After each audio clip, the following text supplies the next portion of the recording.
नमस्कार, साधना न्यूज का खास कार्यक्रम देख रहे हैं आप। अखबारों की सुर्खियां और मैं हूं आपके साथ प्रचिता। अखबारों की सुर्खियों में हर रोज हम उन तमाम सुर्खियों पर चर्चा करते हैं जो अखबारों की हेडलाइंस होती है, लेकिन वो हेडलाइंस क्यों बनी, उनके पीछे की असल खबर क्या है, असल मुद्दा क्या है, उस तक पहुंचने की हमारी कोशिश होती है। वरिष्ठ पत्रकारों से चर्चा करते हैं, विश्लेषण करते हैं। तो आज भी अखबारों की सुर्खियों में तमाम सुर्खियों पर चर्चा करेंगे। खास मेहमान जुड़े हुए हैं। सबसे पहले आपका परिचय कराते, वरिष्ठ पत्रकार खिलावन चंद्राकर जी हमारे साथ जुड़े हुए हैं और वरिष्ठ पत्रकार रवि अवस्थी जी हमारे साथ जुड़े हुए हैं। आप दोनों का ही हमारे इस खास कार्यक्रम में बहुत बहुत स्वागत है। खिलावन जी, सबसे पहले आपसे शुरुआत करना चाहूंगी कि चर्चा का विषय मध्य प्रदेश में बाढ़ बना हुआ है, लेकिन अब बाढ़ पर सियासत होने लगी है। जिस तरह से कल बयान आया बीजेपी के मंत्री का, कैसे देखते हैं, क्या मायने उसके निकाले जाए? पिछला सबसे पहले मैं आपको बताना चाहूंगा कि बाढ़ की जो स्थिति है ग्वालियर चंबल अंचल में बहुत गंभीर स्थिति। हालांकि कल रात से कुछ राहत की खबरें आ रही है, लेकिन मुझे लगता है कि बाढ़ के बाद जो स्थितियां हैं निपटने के लिए उसमें सरकार को बहुत मुश्किल लगना चाहिए। दूसरी बात, आपने कहा जो सियासत निश्चित रूप से हुई है। और जब नए पुल ढह गए, नए बनाए हुए बांध ढह गए, 3 महीना पहले ही पूरा किया गया था एक बांध 5 करोड़ की लागत से रहा है त्रिपुरी में। तो मुझे लगता है कि इन सब पर सियासत लगातार हो रही है। और जिस तरह से सबसे पहले कल बयान आया था रामेश्वर शर्मा का, जो विधायक है भोपाल से, उनका जो बयान आया था कि जो ये बाढ़ का जो मुख्य कारण है वो कांग्रेस की देन है जी। तो मुझे लगता है कि इस तरह के बयानबाजी से कोई लोगों को राहत पहुंच जाए, पीड़ित लोगों को तत्काल कोई सहायता पहुंच जाए, ऐसी बात नहीं है। ये सिर्फ सियासी बयानबाजी है। बाद में फिर कांग्रेस के नेताओं का बयान आया कि पुल ढहे हैं, वो शिवराज के शासनकाल में बनाए गए थे, बहुत कम गुणवत्ता के थे। और एक विधायक जो कुणाल चौधरी का तो बयान यहाँ तक आ गया कि जो जिस पैसे से खरीद फरोख्त की गई थी सरकार बनाने के लिए भाजपा के द्वारा जी, इसी निर्माण में जो है, इन्हीं सब निर्माण में कमीशन खोरी के बाद या भ्रष्टाचार के बाद कमाई गई धनराशि से खरीद फरोख्त की गई। इस तरह की बातें भी सामने आई। तो कुल मिला के इस तरह के सियासी बयान से जो पीड़ित परिवार है, जो अभी भी जिनको मदद की बहुत जरूरत है, जो मंजर दिखाई दे रहा है, जो आदि के मंजर है, उसको ठीक करने के लिए, उस लोगों के जख्मों पर मरहम लगाने के लिए सरकार को और दोनों ही दलों को, मैं तो कहता हूँ मध्य प्रदेश में दोनों दल प्रमुख हैं, तो दोनों ही दलों के नेताओं को आना चाहिए, सामने आना चाहिए प्रीषिता। ये बयानबाजी से, सियासी बयानबाजी से कोई बहुत ज्यादा हल होने की गुंजाइश नहीं है प्रीषिता। बिल्कुल, कई हजार करोड़ का नुकसान प्रदेश को हुआ है, वहां की जनता को हुआ है जो बाढ़ में फंसे हुए थे। अभी भी रेस्क्यू ऑपरेशन कई जगहों पर जारी है। रवि जी, आपके पास आना चाहूंगी। ऐसे मुद्दे पर अभी तक हम यही सोच रहे थे कि चलो इस मुद्दे पर तो सियासत नहीं होगी, लेकिन कल इस तरह के बयान आ गए और फिर जो सियासी बवाल शुरू हुआ, अब वो आगे कहां तक जाएगा? रवि जी। हेलो जी, मेरे से प्रचुता जी, मेरी आवाज पहुंच पा रही है आप तक? जी जी जी। देखिए, निश्चित तौर पर कल जो रामेश्वर शर्मा जी का बयान आया, उससे पहले जो मंत्री हैं विश्वास सर, उन्होंने भी इस तरह का बयान दिया। मुझे लगता है कि ये इस तरह के जो बयान होते हैं प्रसिद्धा जी, आमतौर पे कई राजनेता जो है वो चर्चा में बने रहने के लिए इस तरह के बयान देते हैं, क्योंकि इनका कोई औचित्य वर्तमान राजनीति में समझ नहीं आता। क्योंकि आप अगर सालों पुराने किसी नेता को लेके, दिवंगत नेता को लेके अगर कोई बात कहते हैं तो निश्चित तौर पर उसको जनता स्वीकार नहीं करती है। वर्तमान क्या है आप उस पर बात करिए, क्योंकि अभी मध्य प्रदेश जो है, खासकर उत्तर मध्य प्रदेश जो है वो बाढ़ के हालात से जूझ रहा है। बड़ी विपदा आई हुई है। कल मुख्यमंत्री जो है लगातार दूसरे दिन उस क्षेत्र का दौरा करा। उन्होंने तत्व पर वहां पर कहा कि बहुत महाविनाश हुआ है उस क्षेत्र में, ग्वालियर चंबल अंचल में, और इसकी भरपाई करने के लिए सरकार चिंतित है। तो ऐसे टाइम पर इस तरह की बयानबाजी जो है, मुझे लगता है कि ये गैर जरूरी चीजें हैं। निश्चित ही कल जिस तरह से सीएम शिवराज सिंह चौहान का दौरा था, खिलावन जी आपके पास आना चाहूंगी। श्योपुर से भी एक तस्वीर सामने आई थी जब कलेक्टर बाढ़ पीड़ितों से मिलने पहुंचे तो उनकी गाड़ी पर परेशान बाढ़ पीड़ितों ने पथराव कर दिया। अपनी जान बचाकर कलेक्टर को वापस आना पड़ा, उस क्षेत्र से बाहर निकलना पड़ा, वो पीड़ितों से नहीं मिल पाए। इस तरह की स्थिति क्यों? सरकार तो हर संभव प्रयास कर रही है कि बाढ़ पीड़ितों को जल्द से जल्द मदद पहुंचे, सबसे पहले वो सुरक्षित स्थान पर पहुंच जाए, लेकिन कहीं ना कहीं जो मदद है कई जगहों पर वो नहीं पहुंच पा रही है। निश्चित रूप से सही मदद सही समय पे नहीं पहुंच पा रही। रेस्क्यू में भी बहुत थोड़ा विलम्ब हुआ है।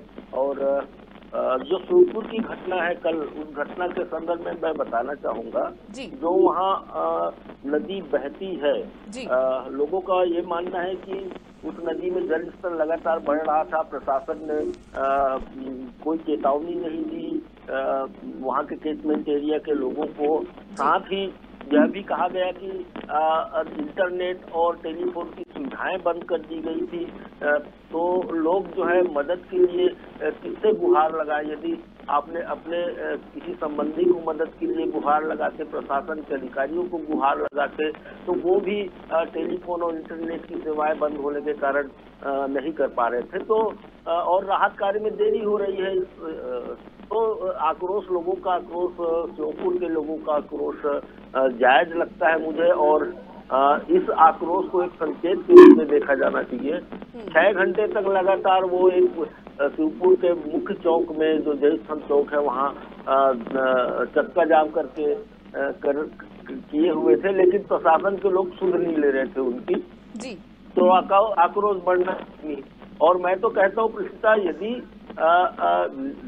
शीघ्रता, अति शीघ्र जो है वो राहत कार्यों में तेजी नहीं लाई गई, लोगों को, पीड़ित लोगों को लाभ पहुंचाने में या उनकी सहायता करने में के काम में तेजी नहीं लाई गई, तो पूरे जहां जहां इस अंचल में बाढ़ की स्थितियां निर्मित हुई थी और जहां जहां संकट के बादल छाए हुए थे, और जो लोग परेशान हैं उनकी परेशानी को सामने देखते हुए फिर से आक्रोश बढ़ जाएगा। इसलिए शासन, प्रशासन, राजनीतिक दल, सबको बहुत तेजी से पीड़ित परिवारों को, बाढ़ पीड़ित लोगों को सहायता पहुंचाने के काम में तेजी से आगे बढ़ना चाहिए, मुझे लगता है। प्रतिष्ठा बिल्कुल। एक और बयान है रवि जी, मैं आपके पास आना चाहूंगी, जिसमें सुर्खियां बटोरी यशोधरा राजे सिंधिया का जो बयान था, सरकार को घेरते नजर आई। उनका कहना है कि बाढ़ के लिए भूमाफिया जिम्मेदार है।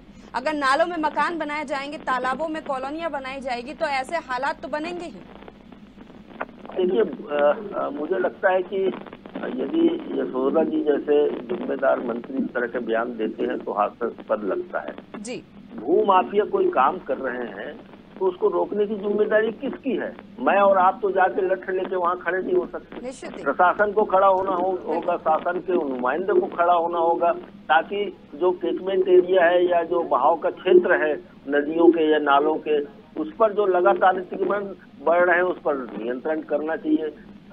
आप तो दूर दराज की बात छोड़िए, भोपाल में ही आप देखिए कि कोलार के जो बांध का एरिया है या जहां से पानी की निकासी होती है, उस एरिया में जब एनजीटी ने परसों एनजीटी के आदेश पर जो सर्वे किया गया तो कितना पाया गया? 700 कुछ अतिक्रमण पाए गए। बड़े बड़े वहाँ शादी हाल बन गए हैं, बड़े बड़े रिसोर्ट बन गए हैं, बड़े बड़े बंगले बन गए हैं, झुग्गियां बस गई है, बस्तियां बस गई है। तो पानी जाएगी कहाँ से? इसको रोकने के लिए जिम्मेदार कौन है? जिम्मेदार शासन और प्रशासन है। यदि सरकार की मंत्री इस तरह के बयान सामने देती है तो मुझे लगता है कि ये बड़ी विडंबना की बात है कि आखिर रोकेगा कौन? आप बयानबाजी करते रहेंगी, दोषारोपण करती रहेंगी, तो आखिर इन सब भूमाफिया जो तथाकथित रूप से लगातार अवैध कब्जे करके मकान बना रहे हैं या पक्का निर्माण कार्य कर रहे हैं नालों, नदी नालों के किनारे, उनको रोकेगा कौन? ये सवाल, बड़ा मौजूद सवाल पैदा हो जाता है। प्रतिष्ठा निश्चित इसी बयान पर रवि अवस्थी जी आपसे भी प्रतिक्रिया लेना चाहूंगी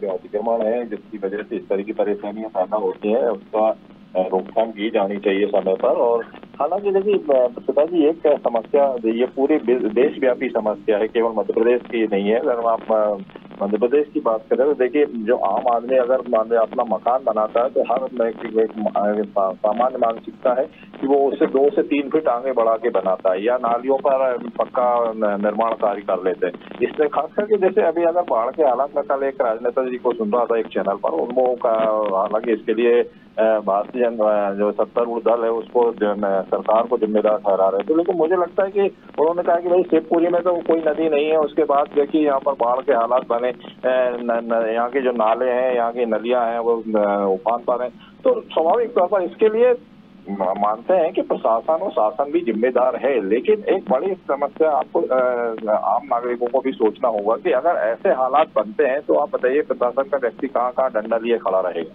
अगर हर व्यक्ति अपने घर के सामने पक्का निर्माण कर लेगा, नाली के ऊपर नालों पर कब्जा कर लेगा, तो ये एक सिविक सेंस अपने अंदर ही आम नागरिक को भी सोचना पड़ेगा, प्रदेशवासियों को भी सोचना पड़ेगा कि अगर इस तरह के अतिक्रमण आप को बढ़ावा मिलता है तो निश्चित तौर पर ये एक समस्या ऐसे टाइम पर बाढ़ के हालात बनते हैं या कोई प्राकृतिक आपदा में जो होती है उस समय भी इस तरह की दिक्कतें पेश आती है। निश्चित ही, लेकिन अब जो स्थितियां बनी है, बाढ़ से जो प्रभावित हुए हैं क्षेत्र, भारी नुकसान हुआ है। अब एक तरह से एक बोझ सरकार के ऊपर पड़ने वाला है, क्योंकि राहत पैकेज सरकार इसके लिए लेकर आएगी और हजारों करोड़ों का नुकसान, कल सीएम शिवराज सिंह चौहान ने खुद ही कहा कि हजारों करोड़ों का नुकसान हुआ है, उसके लिए जल्द सरकार राहत पैकेज लाएगी लोगों के लिए। अब देखना होगा कब तक ये स्थितियां ठीक होती है। सरकार का भी फोकस अब इसी पे है कि व्यवस्थाओं को जल्द से जल्द सुचारू रूप से चलाया जाए। चलिए बढ़ते अगली खबर की ओर। जासूसी वाले मामले को लेकर खिलावन जी आपके पास आना चाहूंगी। सुप्रीम कोर्ट में सुनवाई शुरू हुई, लेकिन सुप्रीम कोर्ट का कहना है कि जासूसी के आरोप गंभीर है, आरोप सही है तो गंभीर है, लेकिन ये मामला 2 साल बाद क्यों?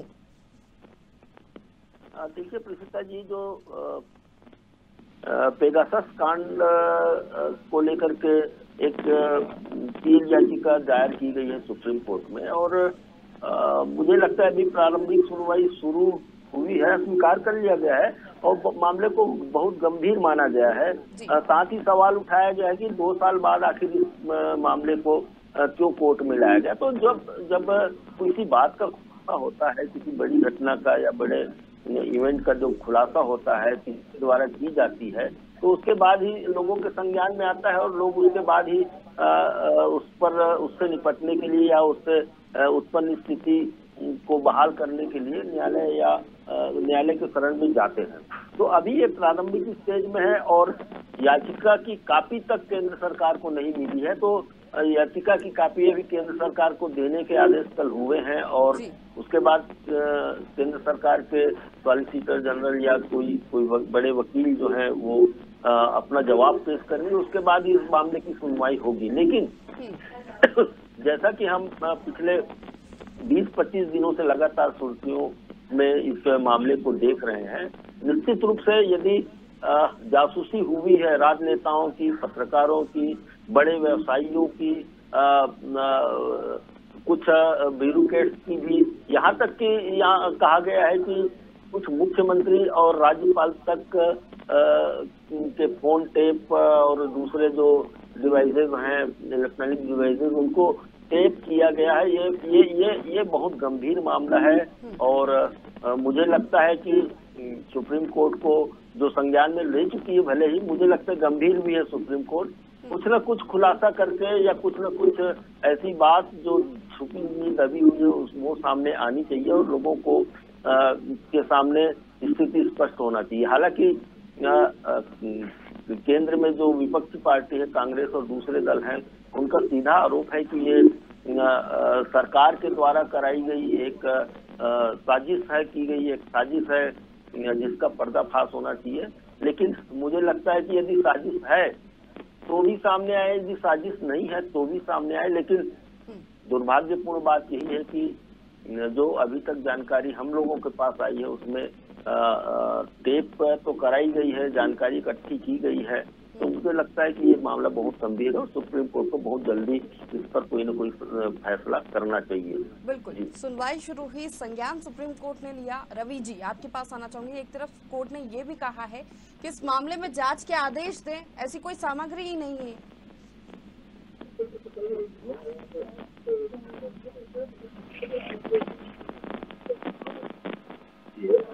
जो इजरायली स्ट्राइक बियर कंपनी है, उन्होंने भी खासतौर पर कहा है कि इस तरह का जो दावे किए जा रहे हैं वो इतनी बड़ी तादाद में तो वो कुछ भी काम नहीं करते हैं। उन्होंने कहा कि खासकर के जो फ्रांस की मीडिया है उसने इस मामले को ज्यादा तूल दिया है, और जो कहा गया है कि उनके सॉफ्टवेयर हैक किया गया, तो उन्होंने कहा कि भाई बस पता लगे पर तो हमारा सॉफ्टवेयर ही नहीं है। तो मुझे लगता है कि ये ठीक है, कोर्ट में ये मामला है, लेकिन तथ्यात्मक तौर पर कहीं ठहर पाएंगे, क्योंकि कोर्ट ने भी इसमें सवाल उठाया कि एक तो 2 साल बाद आप क्यों आए, दूसरा जो कल बहस हुई है उसमें एक गिल्ड को छोड़ दिया जाए, तो जो सीजेआई है उन्होंने साफ तौर पर कहा कि तमाम जो याचिका है वो केवल अखबारों की खबरों पर आधारित है।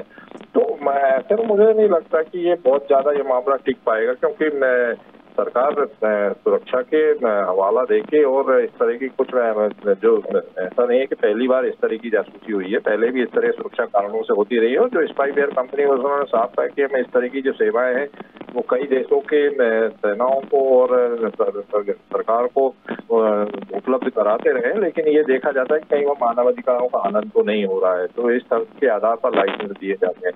अब इसमें भारत सरकार ने लाइसेंस लिए हैं नहीं लिए हैं ये तो जांच के बाद ही खुलासा हो पाएगा, लेकिन जो विपक्ष जो मुद्दा उठा रहा है इस पूरे संसद के जो समांशु सत्र है इसको देखकर इससे प्रभावित हुआ है, और विपक्ष जो है लगातार इसको लेकर हमलावर है, इसी को लेकर कोर्ट में याचिकाएं भी दायर की गई है।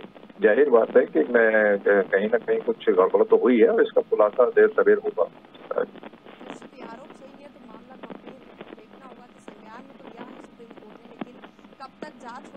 क्या इसमें निकलकर सामने आता है, जो तथ्य निकलकर सामने आते हैं वो सही है या नहीं, ये तो आने वाले समय में पता लगेगा।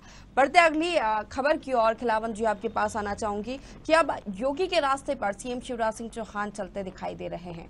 ऑर्गेनाइज्ड क्राइम को रोकने के लिए गुंडा एक्ट में, गैंगस्टर एक्ट में संशोधन की तैयारी कर रहे हैं, कानून लाने की तैयारी की जा रही है। जिस तरह से गुंडा नियंत्रण अधिनियम उत्तर प्रदेश में जो प्रावधान है उसके वो मध्य प्रदेश में भी आ सकते हैं, पुलिस वालों की जिम्मेदारियां बढ़ सकती हैं, उनके अधिकार बढ़ सकते हैं। कैसे देखते हैं आप इसे? देखिए, गैंगस्टर एक्ट का सवाल है जहां तक सुचिता जी, तो अभी 2 स्टेट ऐसे हैं जिसमें गैंगस्टर एक्ट लागू है। पड़ोसी राज्य जो है उत्तर प्रदेश और महाराष्ट्र में इस तरह के जो संगठित अपराध होते हैं उसको रोकने के लिए इस तरह के एक्ट लागू है। मुझे लगता है कि मध्य प्रदेश सरकार इस दिशा में यदि आगे कदम बढ़ा रही है तो निश्चित रूप से बहुत बेहतर काम होगा यदि इस तरह के संगठित अपराधों को रोकने के लिए कोई एक्ट बनाई जाएगी। अभी ये प्रारंभिक स्टेज पर है। अभी विधि विभाग और गृह विभाग के अधिकारी इसका अध्ययन करेंगे कि उत्तर प्रदेश में किस तरह का एक्ट है, उसमें से क्या अंश अपनाया जाना चाहिए, महाराष्ट्र में प्रभावी एक्ट किस तरह का है, उसमें से क्या क्या चीजें हमें अपने नए जो एक्ट बनेंगे उसमें जोड़ना चाहिए। ये बात अभी अध्ययन में रहेगी और मुझे लगता है कि इसके लिए सरकार को लगभग 6-7 महीने लग जाएंगे, ऐसा अनुमान है मुझे। लेकिन हाँ, महत्वपूर्ण बात यही है कि हम देखते हैं कि जिस तरह से अवैध हथियारों को लेकर के संगठित अपराध हो रहे हैं, जिस तरह से भू माफिया जो है लगातार संगठित होकर के आपस में चेन बना करके लगातार अपराध कर रहे हैं, जिस तरह से अवैध उत्खनन जो है, चाहे इलीगल माइनिंग मध्य प्रदेश में जो हो रही है उसमें हत्याएं भी हुई है, लगातार झड़प की स्थिति भी पैदा होती है, तो ये भी एक संगठित अपराधियों के द्वारा किया जा रहा कृत्य है। और अवैध शराब को ही देख लीजिए, यदि लीकर माफिया यदि सक्रिय नहीं हो तो मुझे लगता है कि अवैध शराब को बहुत तेजी से रोका जा सकता है और अवैध शराब की बिक्री पर रोक लगाई जा सकती है।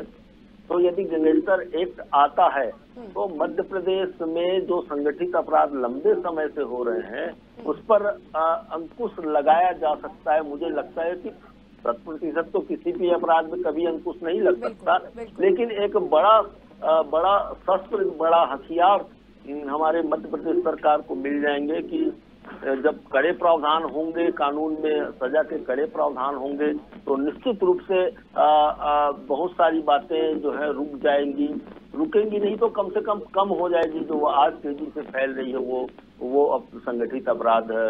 प्रियसुता जी, निश्चित ही अच्छा कानून है और संभावना है कि इससे क्राइम रुक सकता है। रवि जी, आपके पास आना चाहूंगी, लेकिन सवाल यही कि क्या यूपी में इस प्रावधान से क्राइम होना कम हो गए, जिसकी तर्ज पर मध्य प्रदेश में प्रावधान लाए जाएंगे? क्या कानून बनाने तक की ही जिम्मेदारी है? क्योंकि जब हम किसी भी कानून की बात करें या किसी भी प्रस्ताव की बात करें तो सिर्फ वहीं तक नहीं, उसके क्रियान्वयन तक, जमीनी स्तर तक वो कहाँ तक पहुंच पा रहा है, वो भी एक बड़ी जिम्मेदारी रहती है।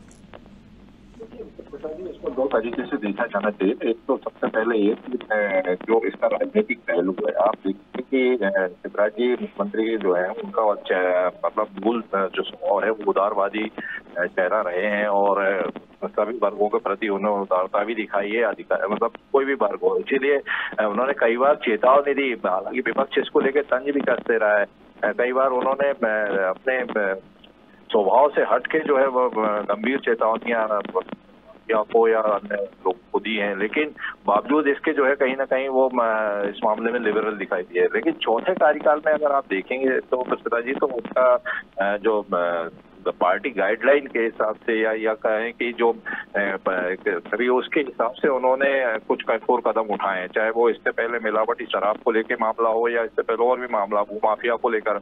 अब जो अगर योगी पैटर्न पर अगर उत्तर प्रदेश की तरह या गैंगस्टर के खिलाफ अगर कानून बनाने की बात हो रही है तो ये भी उसी का एक पहलू है। और जहां तक आपने सवाल में कहा कि क्या इस तरह के मामलों से अपराध रुक सकते हैं, निश्चित तौर पर अगर कानून कड़े हैं और तो उसका फर्क काफी ज्यादा जो इस तरह का माफिया होता है उस पर पड़ता है जो संगठित अपराध करते हैं। और उत्तर प्रदेश में ये चीज देखने में भी आ रही है। कई जो बड़े बदमाश थे, बड़े अपने आप जिनकी एक चूती बोला करती थी, आज वो वहाँ पर शांति का माहौल है और निश्चित तौर पर इससे का फायदा भी योगी सरकार को मिला है और मुझे लगता है कि आने वाले चुनाव में भी उनको इसका फायदा मिलेगा। लेकिन वही स्थिति मध्य प्रदेश में भी अब चूंकि कई जगह संगठित, अब जैसे अभी रावत जी ने भी डिफाइन करा कि कई आबकारी का मामला, शराब का मामला हो या जमीनों से जुड़े मामले हो या साइबर क्राइम हो, संगठित अपराध देखने में आ रहे हैं। तो इस तरह के अपराधों पर नकेल कसने के लिए कड़े कानून वाकई जरूरी है। निश्चित ही कड़े कानून बनाना भी जरूरी है और उनका क्रियान्वयन भी उतना ही जरूरी हो जाता है। और अगर इस तरह का एक्ट लाया जाता है या एक्ट में संशोधन होता है और उससे क्राइम रुकते हैं तो ये प्रदेश के लिए अच्छी बात है।